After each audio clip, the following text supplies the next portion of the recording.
Hey there guys, welcome back. Today I want to cover Toph, the First Metalbender from the brand new Avatar set. A very interesting commander with some weird keyword manipulation going on here. So we're in Naya, we're a 4-mana commander with 3/3 Human Warrior Ally. They've brought the ally keyword back. It did exist back in Zendikar. So first key part to the commander. Non-token artifacts you control are lands in addition to the other types, but they do not gain the ability to tap for mana. Next part is, beginning your end step, you Earthbend 2, which is a new mechanic where you'll animate a land you control into a creature with 2/1/1 counters on it, but it gains when it dies or goes into exile, returns to the battlefield tapped. Okay, a lot of abusive things going on here already. In terms of lore, she's an Earthbender, but she is good enough to bend metal, so normal Earthbenders can do just lands, but she can bend your artifacts too, and she makes them lands too, and that's how we're going to break her.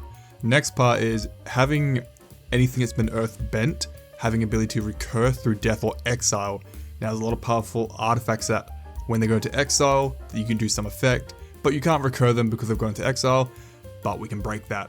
Again, returning them tapped is meant to be a limiting factor here, but we can get rid of that effect. So we want to have any form of earthbending really we can get into the deck. So there's another copy of Toph, the Blind Bandit, just on entry Earthbend 2, that's all we care about. Earthbending Student, similar effect on entry Earthbend 2. Boomy on entry Earthbend 1, but when he does attack you can buff all your lands. Now remember, all your artifacts will have counters on them, so pretty good. And Earth Rumble is another Earthbend 2, and it's a fight spell, why not? Some very powerful cards to the deck I feel should be here. The Lattice makes everything an artifact. Now everything that's an artifact now has become a land thanks to our commander, so we can Earthbend anything on the battlefield we need to. Darksteel Forge will make our entire artifact presence indestructible, making it very hard for opponent to deal with. Meanwhile, Terra Eternal, great name, great artwork, good times. A kind of budget Darksteel Forge in this deck where it makes all our lands indestructible. Remember, your commander makes your artifacts lands as well. Really cool way to make a hard to deal with board state for your opponent. Amulet Vigor removes the downside of our commander by making things enter tapped, just they straight up enter untapped. This thing is like $50 again, they need to reprint it somehow. Zoran Orb gives us a way to get rid of lands, maybe artifacts, so we can recur them later on. Just sack a land, gain 2 life. And the same concept with the Karkline Ironworks and Arcbound Ravager, they're a way to sack artifacts as much as we need to get some counters or mana. Into just good value things you probably want to Earthbend with your commander to recur. So Wellsprings give you either card draw or get basic lands out of your library on entry and death, just Earthbend them and sack them and keep doing it again and again for unlimited value. Same concept with the Bauble, they give you card advantage and some information, but they have a sack out loop built into them, which is pretty handy to have. And Sad Robot, why not? That means you've got draw and land fetching through one card. Earthbend them, sack them off, bring them back, do it all over again. Okay, these are the naughty cards, which your friends are going to really hate you for doing it. I'm in here for the bit of hate and troll. Aeon Engines, you exile it and you reverse the game order. It is possible to lock one player out of having a turn ever if you're in a multi-way game, because you can go, alright, we're going left now, oh, I recurred it thanks to Earthbending, comes back through to me again, I'm going to activate again and reverse the game back that way again. You can lock someone out if you want to be a real dick about it. Mindslaver, you can just keep controlling a player, you can keep recurring through Earthbending and just keep stealing one person individually. Gonti's Aetherheart, on entry it gets you 2 energy, but you need to pay, I think it's 8 energy total to get a free turn off it by exiling it. Again, Earthbending will bring it back from exile, so oh no. Every time an artifact enters you get 2 more energy. So long as you have enough artifacts you can have enter and play, you could potentially chain a few turns. The Sunglass Pendant gives a way to prevent other players from taking extra turns, but you can exile it, not really thanks to Earthbending. You can return to the battlefield tapped all your artifact, creatures, enchantments, and lands they'll put into your graveyard this turn, so you can create a board so they keep returning. Then the Stasis Coffin, you can exile it, you gain protection from everything until your next turn. Again, you can recur with Earthbending and just keep activating it and you'll have a constant bubble on you. And then Portal of Phryxia as on entry, each opponent sacks 3 creatures and you have a recurring Resurrection Machine. If you can keep recurring it, you can keep forcing everyone to sack a big board state. These cards are disgusting. They're pretty good with Toph though. Okay, just supporting cards to the deck. If Toph is making every artifact a land, artifacts cause landfall, I guess. That's a thing now we're doing. So Tunnock, he just has landfall, deal damage, but if it's activated a second time this turn you can draw a card, so why not? We've got the little cactus here, again, damaging every opponent on entry with landfall. And he joins up is a bit of a removal spell, but it's mainly here to give you extra trigger abilities from your legendary creatures. Our commander. We want our commander to trigger twice to earthbend 2 things to get more value. Tireless Provisioner with landfall, artifact fold, take your pick. You get to create a food or treasure token, why not?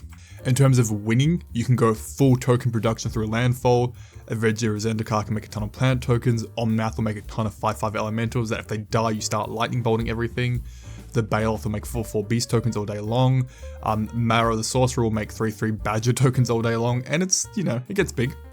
Scoot Swarm just gets out of hand and it's a lot of bug tokens to deal with. Emiria Shepherd can keep a Chain of Resurrection from your graveyard back to your hand to replay things. Wormcaller Engine is just always good in a recursion deck. You get a ton of hard to deal with tokens. A very interesting card to deal with is Equinox. 1 mana, enchant a land, maybe an artifact in this case. Tap land enchanted with Equinox, you counter spell that destroys any of your lands. It's a weird way to counter potential threat to your board state in this deck. It can be a real gotcha moment. I don't think it's had a reprint from Legends. It's a bit out there. Same idea with Constant Mist. It's a fog effect, but it has buyback, sack a land. Your artifacts are lands. It gives you a way to sack them, to recur them, and you can get the mist back again, creating a bubble of hard to deal with on you. Sylvan Safekeeping, you can sack a land. Again, your commander says artifact probably. Target creature you control gains Shroud, so protecting your commander, protecting all your key pieces. Helm of the Host, because I want more copies of Toph. I want to earthbend more. I want to make more recursion. Mithril Coat and Lightning Grease protect Toph as well. I'm sorry, I have the One Ring here again. I really like it. It is a very good card. But if you earthbend it, you have a 2/2 indestructible Earth One Ring. It's dumb, it gives you card advantage, and it's a really good blocker or attacker. All Fate Scroll, it can give you a ton of draw that you can recur. It is 7 mana, but mid-late game it's going to draw you a lot of cards based on the number of lands you have. Which, remember, all your artifacts are lands. It's a dumb draw spell in this deck. Enseared Sundial, landfall, pay 2, draw card, why not? We do have Enlightened Tutor here to get any of our fun artifacts early on, just one of our few tutors in the deck. Into removal, I've got 3 board wipes here, but they all say non-land, because if we can make our artifacts lands, even better. Planar Burst comes in at 5 mana, but you can animate a land to destroy all other non-lands. I really like Devastating Mastery. You can pay it cheaper at 4 mana. Your opponent can save 2 non-land permanents, but you blow up all the other non-land permanents, so it's a very cheap, semi-one-sided Wrath of the God in our deck. And same concept with Hour of Revelation. It's possibly a 3 mana board wipe, hopefully. In terms of direct removal, just take your picks. I've gone for the typical Swords, Path, Beast Within, Generous Gift, just a lot of direct removal hitting most targets.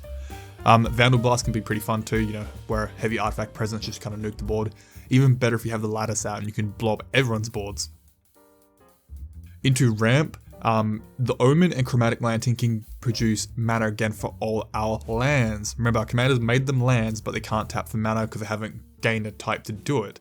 But the Omen and Lantern say, hey, you can produce any color you need to. Pretty good. Lotus Cobra's landfalls, you get mana. Every time an artifact comes into play, it's a land, we are getting mana. Scape Shift, you can sack any number of lands to search your library for that many lands, put them into play. That's pretty much a game ender right there, depending if you have landfall on the board to win. But you can sack a ton of artifacts you just don't care about and tutor all your lands out and go for there. Bootlegger Stash is an interesting one. Your lands can tap to produce treasure tokens. Yep, that gets out pretty quick. Crop Rotation, sacking land is no downside, just sack a random artifact, get a key land out of the library you want, and we'll go through them later on. Nature's Law just for some ramp. Got Birds of Paradise, the Delighted Halfling to help cast our commander early on, Sol Ring and Arcane Signet. In terms of lands, the only things I feel we should mention are Yavimaya and Urbolg. They are technically not colored lands because they don't have a pip of mana on them, but they say all lands are either a forest or a swamp. Your commander makes those artifacts lands, now they can produce mana. Wasteland and Strip Mine are good lands that you can recur through Toph if you earthbend them, because they can destroy your opponent's other land base too. You want to have a lot of fetch lands in the deck, because if Toph was to earthbend them, you can return the fetch land back to get a lot more value out of them.